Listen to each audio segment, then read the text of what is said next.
La Minute Rugby. Bienvenue à tous dans cette minute rugby. Voici les résultats de la Fédérale 2 en ce qui concerne la poule 5 et la poule 6. Tout d'abord la poule 6 avec la victoire d'un petit point de Guerceron face à Pont-Longue 26-25. Riom a battu Morlas 49-29. Grenade atomise Bizanos 74-22.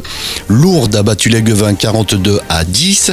Saint-Giron a battu Miélan-Mirande Rabastins 22-7. Et enfin, Ours-Belil a battu Corazenaille 20-0.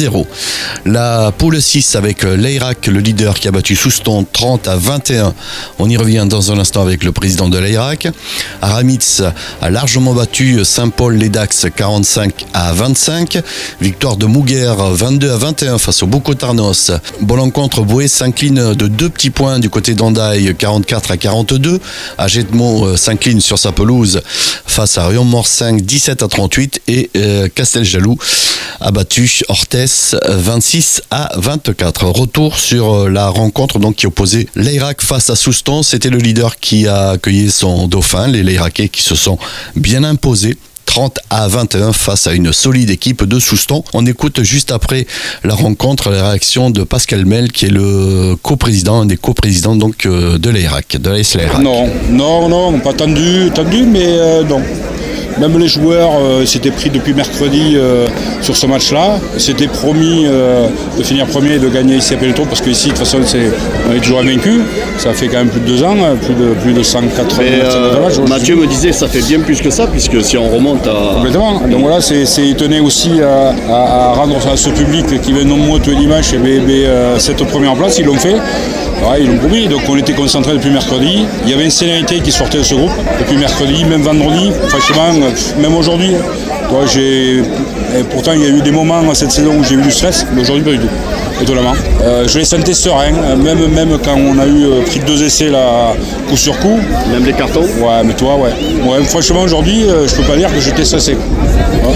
Alors là, on va préparer les phases finales. On se souvient de l'année dernière, c'était les barrages. Ouais. Il y a eu beaucoup de regrets. Là, on va les préparer, ces phases finales. Ah, complètement. Oui, l'année dernière, il y a des regrets, mais ça en a aussi parce que je pense qu'on fait une meilleure saison que l'année dernière. Oui. On est plus prêt et puis on a une équipe aussi réserve qui est derrière, qui est prête. Si demain... Qui est qualifiée aussi. Exactement, qui est qualifiée. Ça, c'était aussi important de qualifier les 2 équipes. Et je pense qu'on est plus prêt que l'année dernière et donc on prend les leçons de l'année dernière. Donc maintenant, on est dans la place de salle qui était l'année dernière. Et je pense qu'on jouera nos chances, bien sûr, pour essayer le plus long possible en championnat de France. On rappelle le club de l'Eyrac aussi, c'est les filles qui sont qualifiées également aussi. Hein. Ah oui, les filles sont qualifiées, elles ont gagné leur quart de finale avec la manière, 36-22, voilà, donc il y a le dimanche prochain, c'est demi-finale contre La Rochelle, ici aussi à l'Eyrac. Voilà, donc elles ont fait une belle saison, elles sont invaincues depuis la saison. Ouais, donc aussi fier d'elles, parce que et elles ont un groupe fabuleux, franchement fabuleux. Est-ce que tu vas sortir ton cigare? Ouais, évidemment. Évidemment.